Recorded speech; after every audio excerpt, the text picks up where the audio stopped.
Bismillahirrahmanirrahim. Assalamualaikum warahmatullahi wabarakatuh. Selamat pagi, selamat siang, selamat sore, selamat malam untuk semua yang menyaksikan video pembelajaran di channel ini. Nah, kali ini kita akan membahas tentang teknologi ramah lingkungan di bagian yang kedua. Nah, di bagian yang pertama bisa disaksikan pada video sebelumnya. Nah, yang pertama kita akan lihat tentang atau kita akan bahas tentang perilaku hemat energi dalam keseharian. Seperti yang kita sudah bahas pada video sebelumnya, bahwa di dunia ini sekarang sudah banyak sekali beredar mobil-mobil yang ramah lingkungan, kendaraan-kendaraan yang ramah lingkungan, ya. Nah, para ahli itu di bidang otomotif telah memproduksi kendaraan hybrid, ya, merupakan kendaraan dengan bahan bakar selain BBM juga menggunakan energi listrik dari cahaya matahari. Bahkan ada yang sudah energinya itu full elektrik, ya, tidak lagi menggunakan bahan bakar minyak. Nah, selain dengan menggunakan energi dari matahari, mesin hybrid juga ada yang menggunakan atau memanfaatkan energi kinetik, ya, energi kinetik saat pengereman dan dirubah menjadi energi listrik. Nah, misalnya kita lihat salah satu ilustrasi seperti ini. Jadi mobil hybrid itu memiliki dua tenaga utama. Yang pertama dari mesin, ya, berbahan bakar minyak. Yang kedua baterai. Nah, saat mobil dinyalakan, yang tenaga yang digunakan adalah tenaga yang berasal dari baterai. Begitu juga pada saat kecepatan rendah. Namun ketika kecepatan jelajah, kecepatan tinggi, maka berpindah, ya, tenaganya itu berpindah dari tenaga baterai menuju ke tenaga mesin. Atau ada juga yang mobil hybrid yang seri, ya, seri dan paralel, artinya seluruhnya itu bergabung. Jadi ketika kecepatan jelajah, maka tenaga baterai itu dibantu juga dengan tenaga dari mesin. Begitu juga ketika mobil mendahului, ya, dengan kecepatan yang lebih tinggi. Nah, kemudian pada saat pengereman, maka energi kinetis yang berasal dari proses pengereman itu akan dirubah menjadi energi kinetik untuk disimpan. Kemudian energi kinetik itu dirubah menjadi energi listrik dan disimpan di baterai, ya, disimpan di baterai. Nah, saat mobil berhenti, kita akan merasakan bahwa mobil itu tidak lagi memiliki getaran karena memang nyala mesin itu dibantu sepenuhnya oleh tenaga baterai. Nah, itu salah satu contoh daripada mobil hybrid, ya.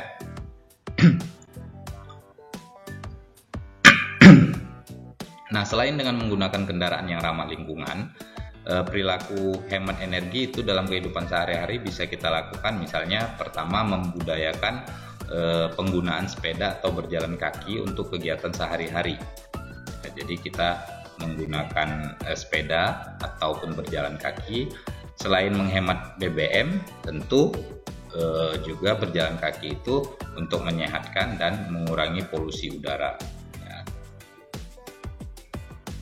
Nah, kemudian yang berikutnya, mematikan kendaraan jika sedang tidak digunakan, dan ketika kita ingin menyalakan kendaraan juga jangan terlalu lama dibiarkan menyala sebelum digunakan. Artinya ketika dipanaskan mobil itu jangan terlalu lama sehingga mengurangi polusi, ya. Kalau kita mematikan kendaraan ataupun menghidupkan kendaraan itu tidak terlalu lama, kita akan mengurangi yang namanya polusi, ya. Tentu juga menghemat energi bahan bakar. Lalu kemudian yang ketiga, nah, ketika di rumah itu saat tidur hendaknya mematikan lampu, ya, pada saat tidur atau pada siang hari. Nah, makanya kita dianjurkan bagaimana caranya supaya memiliki rumah itu yang mendapatkan sinar matahari yang penuh, ya, dengan jumlah jendela yang lebih banyak lagi, sehingga kita bisa menghemat energi listrik tanpa harus menghidupkan lampu pada siang hari. Kemudian nah, kalau kita memiliki pompa air ya, jadi kalau di rumah itu pakai pompa air, sebaiknya itu diisi dulu ya, full sekali penuh baknya, bak mandi atau tempat penampungan air dalam satu waktu, sehingga tidak berkali-kali dia melakukan pengisian. Nah, ini juga menghemat energi listrik yang dikeluarkan saat kita menyalakan pompa air.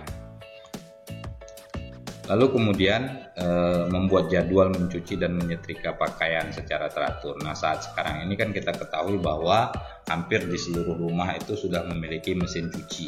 Nah, mesin cuci itu tenaganya adalah tenaga listrik. Jadi untuk mencuci dan menyetrika pakaian itu hendaknya dibuat jadwal supaya lebih menghemat energi listrik yang digunakan di rumah. Lalu kemudian nah, kalau kita menggunakan kendaraan saat bekerja, itu lebih baik kita berangkat pagi untuk menghindari kemacetan. Karena memang kalau terjadi kemacetan seperti ini, tentu kita akan membakar bahan bakar yang tidak perlu atau secara percuma. Karena tidak bisa kita pakai untuk menambah kecepatan karena kita terjebak di dalam kemacetan. Oleh karena itu, lebih baik kita berangkat lebih awal untuk menghindari kemacetan dan akhirnya kita dapat menghemat energi. Selanjutnya, nah, memilih peralatan rumah tangga yang hemat energi, seperti misalnya mengganti bola lampu yang memiliki energi yang terlalu besar ya. Misalnya lampu pijar atau lampu neon. Nah, diganti dengan lampu LED. Lampu LED ini memang harganya lebih tinggi, tetapi kalau kita perhatikan dengan 10 watt lampu LED itu setara dengan 23 watt lampu neon atau bahkan 80 watt lampu pijar. Ya, dimana daya tahannya itu kalau LED bisa sampai 30.000 jam, lebih besar dibanding neon yang hanya 9.000 jam, lebih besar lagi dibanding lampu pijar yang cuma 1.000 jam daya tahannya. Jadi tentu akan lebih hemat kalau kita menggunakan lampu LED. Nah, berikutnya, nah, jangan membuang kertas-kertas bekas itu sembarangan ya, karena kita tahu bahwa kertas itu dihasilkan dari kayu. Artinya kita harus menanamkan di dalam diri kita bahwa selembar kertas itu kita telah menebang sebatang pohon kayu, sehingga kalau itu ada di dalam diri kita, tentu kita akan berhemat terhadap penggunaan kertas. Karena kertas ya, artinya kalau kita menggunakan kertas berarti kita menebang satu pohon. Jadi jangan kita sia-siakan kertas-kertas bekas begitu saja kita buang, bisa didaur ulang ya untuk hal yang lebih bermanfaat. Nah, kemudian menggunakan air secukupnya saat mandi dan mencuci ya. Ini untuk menghemat air. Nah, dengan menghemat air kita berarti menyelamatkan bumi. Oke, nah itu beberapa cara ya untuk yang bisa kita lakukan untuk menghemat energi dalam kehidupan sehari-hari. Nah, selanjutnya kita akan membahas tentang teknologi yang tidak ramah lingkungan. Ya. Beberapa prinsip teknologi tidak ramah lingkungan diantaranya adalah: pertama, teknologi tersebut menghasilkan sisa atau limbah yang dapat membahayakan lingkungan. Kemudian yang kedua, sumber energi yang digunakan adalah sumber energi yang tidak dapat diperbaharui, serta penerapan teknologi yang tidak ramah lingkungan ini kurang memperhatikan kelestarian lingkungan. Nah, jadi kalau ada ketiga hal ini berarti teknologi tersebut adalah teknologi tidak ramah lingkungan. Nah, yang pertama kita ambil contoh pengolahan minyak bumi ya. Minyak bumi itu sendiri merupakan cairan berwarna hitam, lengket, serta mengandung berbagai senyawa hidrokarbon yang dapat terbakar, sulfur, oksigen, dan nitrogen. Nah, minyak bumi terbentuk dari makhluk hidup yang telah mati jutaan tahun yang lalu dan terjebak dalam suatu ruangan yang tertutup oleh bebatuan di dalam tanah atau di dasar laut. Nah, ini disebut dengan like crude oil ya.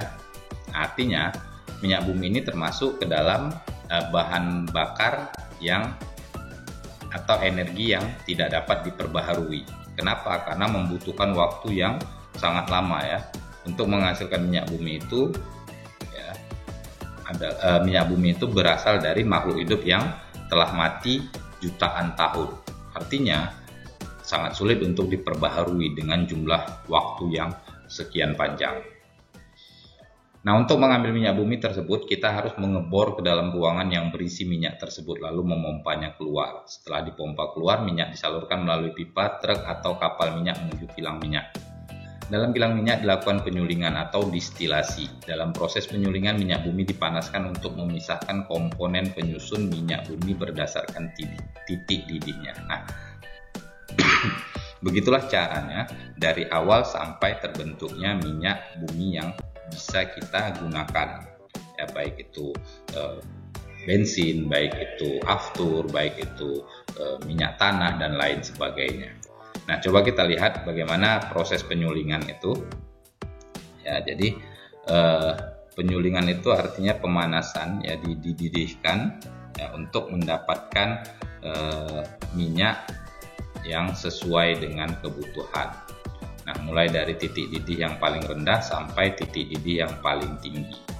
Ya, LPG misalnya itu perlu pembakaran dengan suhu 20 derajat Celcius. Kemudian bensin membutuhkan suhu atau pemanasan sebesar 120 derajat Celcius.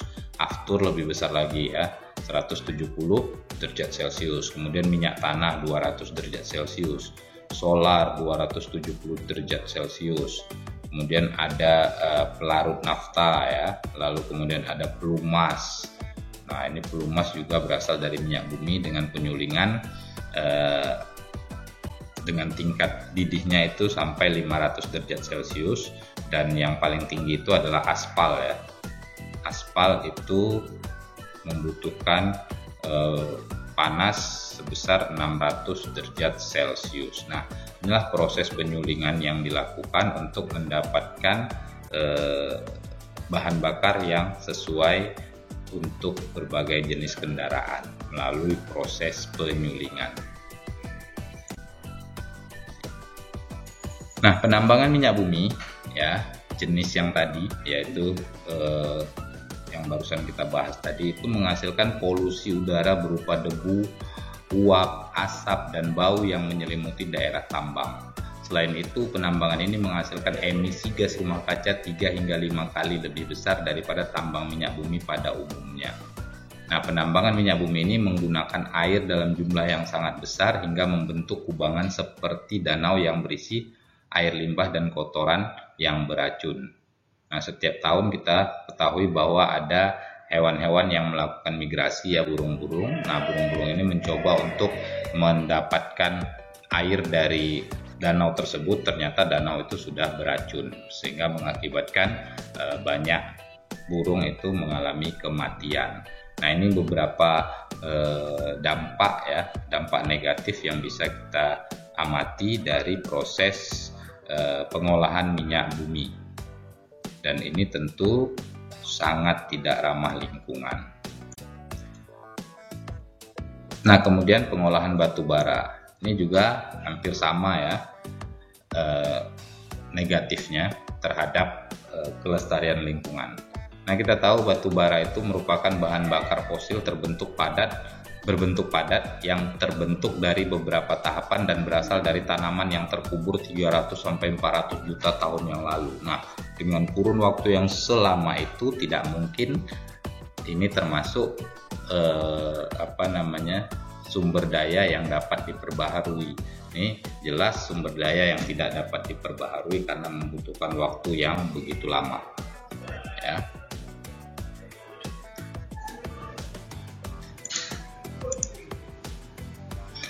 Nah, batu bara itu kita tahu telah banyak digunakan untuk menghasilkan panas dan listrik.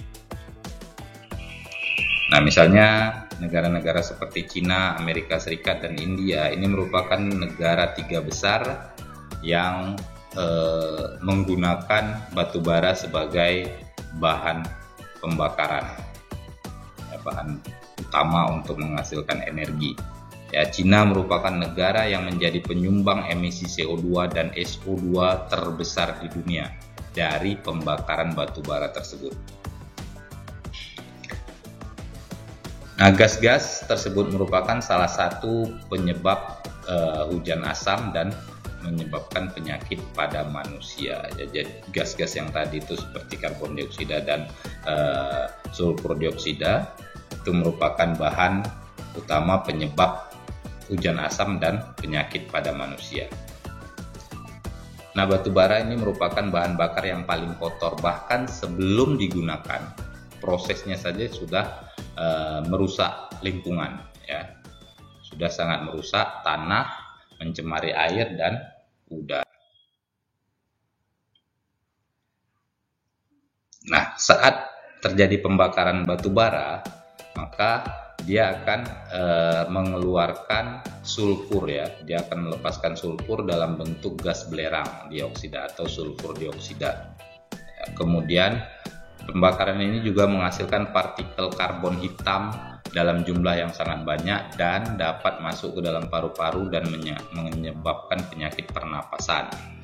Kemudian dampak lain adalah ketika pembangkit listrik menggunakan batu bara sebagai sumber energi untuk menghasilkan sumber energinya, maka dia akan bisa menghasilkan radioaktif 100 kali lebih banyak daripada pembangkit listrik tenaga nuklir.